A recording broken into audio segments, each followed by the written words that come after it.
اور یاد رکھنا، میں اپنے جوانوں سے یہ بات کہنا چاہتا ہوں، جس کی زندگی میں ماں باپ کی دعا نہیں ہے اس کی زندگی کبھی پربہار نہیں ہو سکتی، اس کی زندگی خوشیوں سے مالا مال نہیں ہو سکتی۔ آج انسان سب کی دعا لینا چاہتا ہے، ماں باپ کی دعا نہیں لینا چاہتا، مگر یاد رکھیں آپ کے لیے کوئی بھی بڑے سے بڑا پیر، بڑے سے بڑا عالم، بڑے سے بڑا مفتی، بڑے سے بڑا خطیب، بڑے سے بڑا ادیب اگر آپ کے لیے دعا کر دے، اللہ چاہے تو دعا قبول کرے، اللہ چاہے تو رد کر دے۔ وہ قادر و قیوم بے نیاز ہے، وہ چاہے جس کی دعا رد کر سکتا ہے، اس کے لیے اس کو کوئی پوچھ نہیں سکتا، اس پہ کوئی فرض واجب نہیں ہے۔ وہ کرم، وہ قبول کرے تو کرم ہے، رد کر دے تو اس کا عدل ہے۔ اللہ چاہے جس کی دعا رد کر دے، لیکن سنو سنو، سب کی دعا رد ہو سکتی ہے، کسی کی دعا کی قبولیت کی گارنٹی نہیں ہے سوائے ایک دعا کے۔ میرے کریم آقا فرماتے ہیں کہ جب ماں باپ اپنی اولاد کے لیے دعا کرتے ہیں تو اللہ ان کی دعا رد نہیں کرتا بلکہ قبول کر لیتا ہے۔ حضور فرماتے ہیں دعا والدہ لولدہ کا دعائی لکم، تمہارے باپ کی دعا تمہارے حق میں ایسی ہے جیسے نبی کی دعا امتی کے لیے ہوا کرتی ہے۔ جب کوئی ماں اپنی اولاد کے لیے دعا کرتی ہے تو اللہ کا عرش جنبش کرنے لگتا ہے۔ اللہ فرماتا ہے اے عرش رک جا، عرش کہتا ہے کیسے رکوں؟ آج ایک ماں اپنی اولاد کے لیے دعا کر رہی ہے، جب تک تو اس کی دعا قبول نہ کرے گا میں رکنا، میں ہلنا بند نہیں کروں گا۔ قدرت کی طرف سے جواب آتا ہے تو نے ہلنا بعد میں شروع کیا، ہم نے تو اس سے پہلے اس کی دعا کو قبول فرما لیا۔ آج ہم یہ سمجھتے ہیں ہم 5 وقت کے نمازی ہے، نیک ہو گئے بہت، ماں نماز نہیں پڑھتی اس کی دعا میں کیا اثر ہو گیا؟ ماں اگر نماز نہیں پڑھتی تو بھی اس کی دعا کی قبولیت ہے، کیونکہ ماں کا مرتبہ نمازی ہونے کی وجہ سے نہیں ہے، ماں کا مرتبہ نیک ہونے کی وجہ سے نہیں ہے، بلکہ ماں کا مرتبہ ماں ہونے کی وجہ سے ہے۔ ایک صحابیہ بارگاہ رسالت میں آ کے کہتی آقا میری ماں شراب پیتی ہے۔ صحابیہ کہہ رہی میری ماں شراب پیتی ہے، کیا میں اپنی ماں کی خدمت کروں؟ حضور فرماتے ہیں ہاں خدمت کر۔ عرض کی حضور وہ شراب پینے کے لیے میخانے میں جاتی ہے، حضور فرماتے ہیں محبت سے سمجھا، اور اگر نہ مانے جب وہ شراب پی کے بے ہوش ہو جائے تو ادب سے اس کو اٹھا کر لا اور اس کے بستر پہ لٹا دے۔ یہ اسلام کی تعلیم ہے، لیکن آج ماں باپ کے ساتھ اس نے سلوک نہیں ہے۔ ماں باپ کو گھر کا کچرا سمجھا جاتا ہے، ماں باپ کو ذلیل و رسوا کیا جاتا ہے۔ یاد رکھنا ہمیشہ جوان نہیں رہو گے، جس دن تمہاری جوانی ڈھلے گی تم بھی باپ بنو گے، خواتین بھی ماں بنے گی۔ تم نے اپنی اولاد کے ساتھ جیسا سلوک کیا تمہاری اولاد اس سے بدتر تمہارے ساتھ سلوک کرے گی۔ تم اپنے ماں باپ کے ساتھ جیسا سلوک کرو گے، جیسا سلوک کرو گے، اگر ان کو ستایا اس سے زیادہ تم ستائے جاؤ گے، اور تم نے ان کی خدمت کی تو اس سے زیادہ تمہاری اولاد تمہاری خدمت کرے گی۔ یہ بڑے عظیم لوگ ہیں۔ ماں باپ کا جھری پڑا ہوا چہرہ دیکھنا وہ ثواب کا درجہ ہے کہ کسی خوبصورت کو دیکھنے پر بھی وہ ثواب نہیں ملتا جو ماں باپ کے جھری پڑے ہوئے چہرے کو دیکھ کے ثواب ملتا ہے۔ اور ایک بات ہمیشہ یاد رکھنا، جس دن یہ چہرے قبروں میں چلے جائیں گے نا، پھر ان چہروں کو ترسو گے تو یہ چہرے کبھی خواب میں بھی نظر نہیں آئیں گے۔ یہ چہرے ہر عبادت کی قضا ہے۔ میں اپنے اہل علم دوستوں سے توجہ چاہتا ہوں، غلطی کروں تو میری اصلاح کریں۔ ہر عبادت کی قضا ہے۔ عشاء نہیں پڑھی، کبھی احساس ہو گیا کہ میں نے فروری کی 2019 کی 9 تاریخ کی عشاء نہیں پڑھی تھی، زندگی میں جس دن احساس ہو جائے اس دن پڑھو، اس کی قضا ہے۔ 10 تاریخ کی فجر نہیں پڑھی تھی، جس دن احساس ہو جائے پڑھ لیا، زندگی بھر میں اس کی قضا ہے۔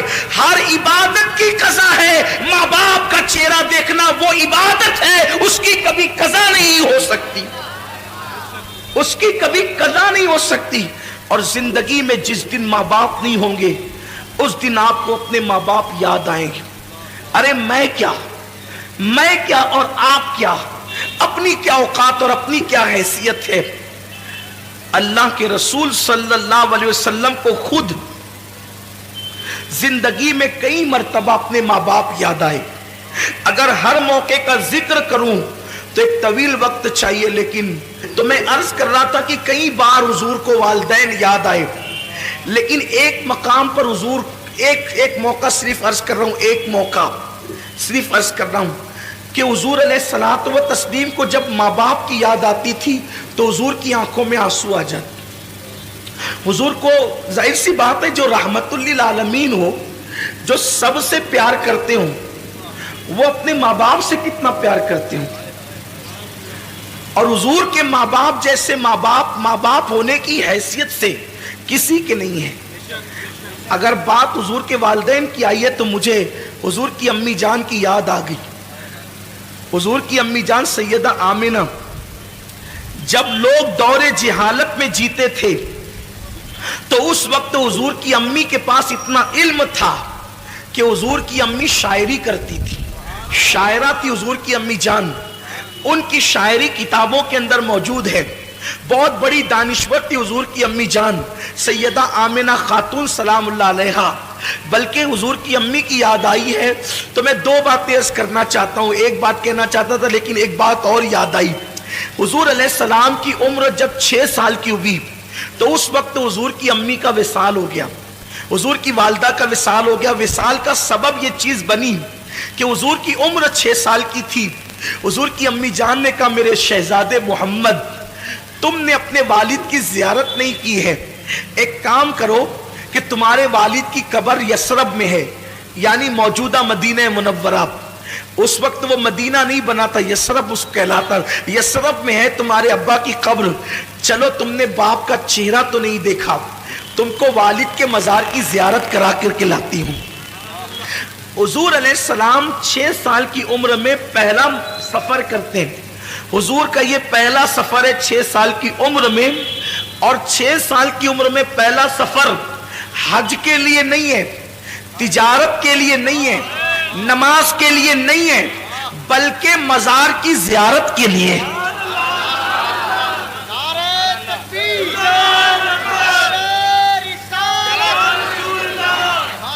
بڑی معذرت کے ساتھ جو دوست قبروں کے مخالف ہیں، مزارات کی زیارت کے مخالف ہیں، میں ان کو کہنا چاہتا ہوں کہ حضور نے تو زندگی کا پہلا سفر مزار مقدس کی زیارت کے لیے کیا، اور وہ بھی اپنے والد کے مزار کی زیارت کے لیے۔ 6 سال کی عمر میں حضور اپنی امی سے کہتے ہیں امی ٹھیک ہے، دراصل بات یہ تھی کہ حضور اپنی ماں کے پیٹ میں تھے، اور صرف 2 مہینے یا 3 مہینے یا 4 مہینے کے اندر حمل کی شکل میں تھے۔ حضور کے والد کا وصال ہو گیا، حضور کے والد کا وصال ہو گیا، وہ تجارت کے لیے گئے تھے، ملک شام سے واپس لوٹ رہے تھے جسے ہم مدینہ منورہ کہتے ہیں۔ اب جب وہاں پہنچے تو ان کی ننیال میں رکے، بیمار ہوئے اور وہیں پر آپ کا وصال ہو گیا۔ تو حضور کی امی نے کہا تھا بیٹا چلو میں تمہیں اب تمہارے والد کی مزار کی زیارت کرا دوں۔ جناب عبد المطلب سے اجازت لی، اور اجازت لے کر کے 3 نفری قافلہ حضرت سیدہ آمنہ اور ان کی کنیز ام ایمن اور حضور علیہ السلام، یہ تینوں چل پڑے مدینہ شریف کی طرف۔ اب میں اس کو یثرب نہیں کہوں گا کیونکہ ہمارے یہاں یثرب کہنا بے ادبی ہے، لیکن اب آپ سمجھ لیں کہ وہ یثرب پرانا نام ہے اور ابھی وہ مدینہ نہیں بنا تھا، لیکن پھر بھی میں مدینہ منورہ کہوں گا۔ تو سرکار چلے، 1 مہینے تک حضور نے اپنی امی کے ساتھ وہاں قیام کیا بچپنے میں 6 سال کی عمر میں، اور قبر والد کی قبر پہ جاتے امی کے ساتھ۔ جب رخصتی کا وقت آیا کہ اب جانا ہے مکہ المکرمہ، تو حضور کی امی کبھی اپنے شوہر کی قبر کو دیکھتی ہے اور کبھی حضور کے چہرے کو دیکھتی ہے، اور شوہر کا صدمہ، حضور کی امی جان کی عمر ابھی 18-19 سال ہی تھی کہ وہ بیوہ ہو گئی۔ 18-19 سال کی عمر میں بیوگی آخر کیا چیز ہوتی ہے؟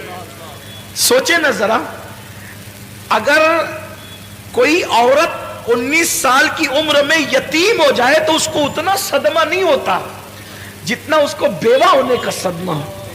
حضور کی امی بیوہ ہوئی اتنی چھوٹی سی عمر میں، اور حضور کے والد کا وصال اتنی چھوٹی عمر میں ہوا ہے کہ ان کو ابھی داڑھی کے بال بھی نہیں نکلے تھے، بال نکلنا شروع ہوئے تھے اور ان کا وصال ہو گیا.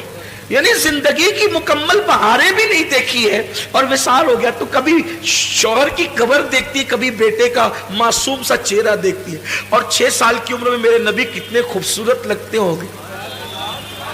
جس کے گالوں کی قسم قرآن یاد کرے والضحیٰ کہہ کر، جس کے زلفوں کی قسم یاد کرے قرآن واللیل کہہ کر، جس کی ماں کو قرآن گویا کے مطلع الفجر حق کہے. آخر اس رسول اعظم جب بچے لڑکپن کی طرف جاتے ہیں تو بڑے خوبصورت لگتے ہیں، جب جوانی کی طرف جاتے ہیں تو بڑے حسین لگتے ہیں. عام بچے بھی خوبصورت لگتے ہیں. تو جس کی صورت خدا بھاتی ہو اس کے شباب کا عالم کیا ہوگا. گود میں عالم شباب، حال شباب کچھ نہ پوچھ. تو کبھی بیٹے کا چہرہ دیکھتی ہے، کبھی شوہر کی قبر دیکھتی اور اشعار پڑھتی ہے شوہر کی یاد میں، اور بیٹے کا ہاتھ پکڑ کر کے پھر آخری بار قبر دیکھ کر کے نکلتی ہے. اسی میں طبیعت میں تبدیلی شروع ہوئی، طبیعت بدلنا شروع ہوئی، سفر شروع ہوا. یہاں تک کہ مقام ابوا تک پہنچتے پہنچتے اب سفر کی ہمت نہیں رہی. تو ام ایمن سے کہتی ہیں ام ایمن اب میں یہاں سے آگے جانے کی میرے اندر طاقت نہیں ہے.